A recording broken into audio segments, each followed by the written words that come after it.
Film की शुरुआत में हम मिशेल सिलेंजी नाम के एक लड़के को देखते हैं जो इटली के ट्रिएस्ट शहर में अपनी साइकिल से स्कूल जा रहा है। उसके पास 50 यूरो का नोट है जिससे वह एक पार्टी के लिए कॉस्ट्यूम खरीदने की योजना बना रहा है। स्कूल में वह अपनी पुरानी क्रश स्टेला के पीछे बैठता है। उनकी क्लास के बीच में जियोवाना नाम की एक पुलिस ऑफिसर आती है जो इत्तेफाक से मिशेल की माँ भी है। वह वहाँ एक लापता छात्र के बारे में पूछताछ करने आई है। जियोवाना क्लास से गुजारिश करती है कि अगर उन्हें लापता छात्र के बारे में कुछ भी पता चले तो पुलिस को बताएं। उसके जाने के बाद मिशेल की नाक से खून बहने लगता है, इसीलिए वह बाथरूम की ओर भागता है। उसके बुलीज सताने वाले लड़के जो उसे काफी समय से परेशान कर रहे थे उसे धमकाते हैं और उससे उसके सारे पैसे छीन लेते हैं। इस घटना से निराश होकर वह घर वापस जाता है। वह अपनी गुल्लक से कुछ बचे हुए पैसे निकालता है और उन्हीं पैसों से कॉस्ट्यूम खरीदने का फैसला करता है। मिशेल फिर एक पुरानी सी दिखने वाली दुकान पर जाता है और सुपर हीरो की कॉस्ट्यूम मांगता है। दुकानदार उसे एक स्किन टाइट चिपका हुआ सूट और एक बेकार सा केप लबादा पकड़ा देता है। वह दावा करता है कि यह एक चीनी सुपर हीरो का सूट है। मिशेल को वह कॉस्ट्यूम ज्यादा पसंद नहीं आती, लेकिन फिर भी वह उसे खरीद लेता है। जब जियोवाना काम से घर लौटती है तो वह मिशेल को उस कॉस्ट्यूम में देखती है। मिशेल पार्टी में जाने से मना कर रहा होता है क्योंकि उसे लगता है कि वह बेवकूफ दिख रहा है। माँ उसे भरोसा दिलाती है कि वह अच्छा लग रहा है और उसे पार्टी में भेज देती है। वहाँ मिशेल मजे करता है और अपनी क्रश स्टेला से बात भी करता है, लेकिन तभी उसे सताने वाले लड़के स्टेला का सड़क पर चलते हुए एक वीडियो चला देते हैं। वे दावा करते हैं कि यह वीडियो मिशेल के फोन में मिला था और वह स्टेला का पीछा स्टॉक कर रहा था। शर्मिंदा होकर मिशेल बाथरूम में भाग जाता है और खुद को अंदर बंद कर लेता है। उसके सभी क्लासमेट्स बाहर से दरवाजा पीटते हैं और उसे खोलने के लिए कहते हैं। मिशेल हताश हो जाता है और काश करता है कि वो गायब हो जाए और ठीक तभी लाइट चली जाती है। अगले दृश्य में हम उसे बाथरूम की खिड़की से कूदकर घर वापस जाते हुए देखते हैं। अगली सुबह मिशेल की नींद उसके कुत्ते के भौंकने से खुलती है। वह उस पर ज्यादा ध्यान नहीं देता और ब्रश करने के लिए बाथरूम चला जाता है। जब वह आईने में देखता है तो मिशेल यह देखकर दंग रह जाता है कि वहां सिर्फ उसका रोब और ब्रश दिखाई दे रहा है। आईने में उसका शरीर गायब है। मिशेल तेजी से बाहर आता है और अपना रोब उतार देता है। तभी उसकी माँ अंदर आती है और उस पर बिल्कुल ध्यान नहीं देती, जिससे यह साबित हो जाता है कि मिशेल अब सिर्फ खुद को देख सकता है, या शायद वो भी नहीं। जब वह इधर उधर देखने लगती है तो मिशेल जल्दी से एक कागज पर लिखता है कि वह जल्दी स्कूल चला गया है और उसे बिस्तर पर रख देता है। जियोवाना उसे पढ़ती है और बात वहीं खत्म कर देती है। कमरे से निकलने के बाद वह मिशेल को फोन करती है। अदृश्य मिशेल फोन उठाता है और उसे बताता है कि वह ठीक है। आगे क्या करना चाहिए इस बारे में उलझन में होकर वह पूरी आस्तीन वाले कपड़े पहन लेता है। अपने शरीर के हर हिस्से को ढकने के बाद वह स्कूल जाता है और दूर से स्टेला को देखता है। फिर मिशेल की नजर अपने बूली पर पड़ती है और वह उसे इतना परेशान करने के लिए सबक सिखाने की योजना बनाता है। वह अपने कपड़े उतारता है और नग्न होकर अदृश्य रूप में स्कूल के अंदर चला जाता है। क्लास के दौरान वह बूली की पेंटबॉल गन उठाता है और उसका इस्तेमाल टीचर पर करता है, जिससे टीचर उस बूली को सस्पेंड कर देते हैं। इसके बाद मिशेल लड़कियों के चेंजिंग रूम की ओर जाता है और उन्हें कपड़े बदलते हुए देखता है। अचानक एक तौलिया उस पर आ गिरता है, जिससे उसका आकार सबको दिखाई देने लगता है। ठीक उसी समय उसकी शक्तियां कम होने लगती हैं, जिससे वह फिर से दिखाई देने लगता है। तौलिए के नीचे नग्न मिशेल को देखकर लड़कियां चीख पड़ती हैं। अगले दिन मिशेल अपनी क्लास में है, जहां बेसिली नाम का एक मनोवैज्ञानिक किशोरों टीन्स की मानसिक सेहत पर लेक्चर दे रहा है। पिछले महीने मिशेल के 2 क्लासमेट्स घर से भाग चुके हैं, इसलिए उसे लगता है कि किशोरों की सोच को समझना जरूरी है। जैसे ही मिशेल लेक्चर सुन रहा होता है, उसके हाथ चमकने लगते हैं और अचानक वे गायब हो जाते हैं। गनीमत यह रहती है कि क्लास खत्म हो चुकी होती है और इससे पहले कि कोई उसे गायब होते देख पाता, वह बाहर भाग जाता है। वह अपने शरीर के सभी अंगों को ढकते हुए घर की ओर भागता है और अपनी छोटी बहन कैंडेला को अपने कमरे में देखता है। मिशेल दीवार की ओर मुंह करके उससे नीचे जाने के लिए कहता है। शक होने पर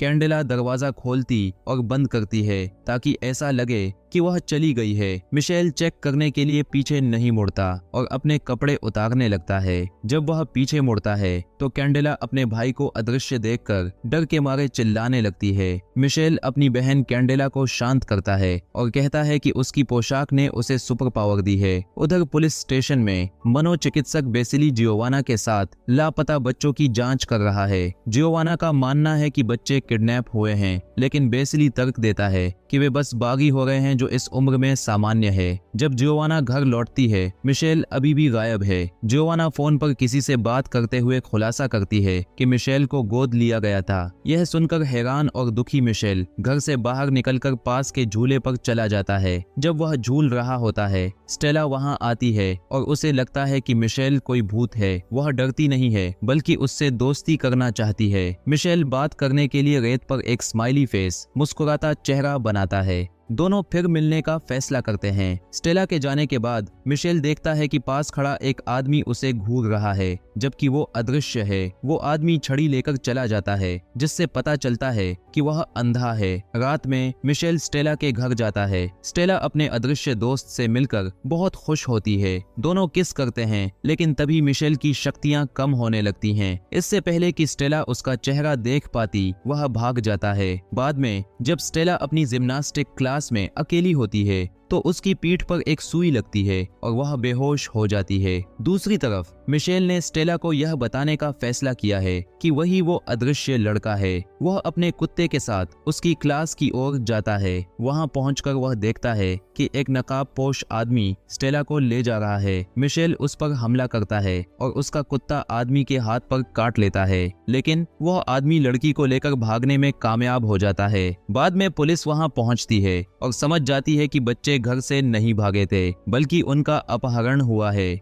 स्टेला एक अजीब सी जगह पर जागती है, जहां उसके सिर पर कई तार लगे होते हैं। मनोचिकित्सक बेसिली वहां उससे पूछताछ कर रहा है। पता चलता है कि वही बच्चों का अपहरण कर रहा था। वे लड़की पर कुछ टेस्ट करते हैं और उसे एक सेल में भेज देते हैं। वहां उसके दो दोस्त भी मिलते हैं, जो उससे पहले गायब हो गए थे। अगले दिन मिशेल पास के समुद्र तट पर अकेला होता है। तभी अचानक वही अंधा आदमी उसके सामने आ जाता है। वह आदमी मिशेल के पूछने से पहले ही उसके सवालों का जवाब दे देता है, जैसे कि वह मन पढ़ सकता हो। जब मिशेल पूछता है कि वह कौन है, तो आदमी बताता है कि उसका नाम आंद्रेई है और वह मिशेल का पिता है। लड़का उस पर यकीन नहीं करता और उसे झूठा कहता है। तब आंद्रेई अपनी कहानी सुनाता है। वह रूस के एक छोटे से शहर का आम आदमी हुआ करता था, जब तक कि वहां एक भयानक परमाणु विस्फोट नहीं हुआ। रेडिएशन ने कई लोगों को मार डाला और बाकियों में हमेशा के लिए बदलाव कर दिया। उनके डीएनए में म्यूटेशन हुआ, जिससे उन्हें उड़ने, टेलीपैथी या अदृश्य होने जैसी अनोखी सुपर पावर मिल गई। इन लोगों को स्पेशल्स कहा जाता था और उन्हें हथियार के रूप में इस्तेमाल करने के लिए डिवीजन नाम के एक मिलिट्री कैंप में लाया गया। डिवीजन ने उनकी क्षमता से ज्यादा उनका इस्तेमाल किया। स्पेशल्स जितनी ज्यादा शक्ति इस्तेमाल करते, वे उतने ही कमजोर होते जाते। इसका एक और साइड इफेक्ट यह था कि आंद्रेई और मिशेल की मां को छोड़कर बाकी सब बांझ हो गए थे, इसीलिए नए स्पेशल्स का पैदा होना नामुमकिन था। उन दोनों ने मिशेल को जन्म दिया, जो पहला स्पेशल बच्चा था, लेकिन उसके पैदा होते ही वे उसे ले गए। इसलिए माता पिता ने मिशेल के साथ भागने का फैसला किया और कामयाब रहे, लेकिन डिवीजन के लोग पीछे हटने वाले नहीं थे। उन्होंने बच्चे को वापस लाने के लिए जोड़े का पीछा किया। मिशेल के पिता के पास लोगों का मन पढ़ने की शक्ति थी, जबकि उसकी मां के पास अदृश्य होने की शक्ति थी। आंद्रेई मिशेल के साथ भागने में सफल रहा, लेकिन उसकी पत्नी को डिवीजन ने मार डाला। आंद्रेई जानता था कि मिशेल उसके साथ सुरक्षित नहीं है, इसलिए उसने जियोवाना का मन पढ़कर और यह सुनिश्चित करके कि वह एक अच्छी इंसान है, बच्चे को उसके दरवाजे पर छोड़ दिया। अब डिवीजन के लोगों को पता चल गया है कि वह खास बच्चा इसी शहर में रहता है, इसीलिए वे बच्चों का अपहरण कर रहे हैं और टेस्ट कर रहे हैं कि क्या वे स्पेशल हैं। अपनी असली कहानी सुनकर मिशेल हैरान रह जाता है, उसे यकीन नहीं होता। लेकिन आंद्रेई कहता है कि उनके पास बात करने के लिए ज्यादा समय नहीं है, क्योंकि पास खड़े मछुआरे को उन पर शक हो गया है और उसने पुलिस को बुला लिया है। आंद्रेई मिशेल को एक सूट देता है जो उसके शरीर के साथ अदृश्य हो जाता है। फिर वह मछुआरे की याददाश्त मिटा देता है और चला जाता है। थोड़ी देर में पुलिस और बेसिली वहां पहुंच जाते हैं। जियोवाना उसे बताती है कि मिशेल को गोद लिया गया है, जिससे बेसिली को यकीन हो जाता है कि वही स्पेशल बच्चा हो सकता है। वह मिशेल को घर ले जाने की पेशकश करता है। जब वे घर पहुंचते हैं तो मिशेल की नजर बेसिली के हाथ की चोट पर पड़ती है, जो ठीक उसी जगह थी जहां उसके कुत्ते ने स्टेला के अपहरणकर्ता को काटा था। वह उसे शक की नजर से देखता है और भागने की कोशिश करता है। पता चलता है कि बेसिली ने सारे दरवाजे लॉक कर दिए हैं और वह उसे अगवा करने की योजना बना रहा है। मिशेल एक कमरे में भागता है और अपने कपड़े उतारकर अदृश्य हो जाता है। वह वहां से भागने में सफल होता है और बेसिली उसका पीछा करता है। सड़कों पर मिशेल अपने बुली इवान को उसकी बाइक पर देखता है। वह उसके पीछे बैठ जाता है और उसे जल्दी गाड़ी चलाने के लिए कहता है। घबराया हुआ इवान बात मान लेता है। जब वे एक सुरक्षित जगह पर पहुंचते हैं तो मिशेल खुद को इवान के सामने प्रकट करता है और उसे उनके सहपाठियों के अपहरण के बारे में सब कुछ बताता है। इस बीच स्टेला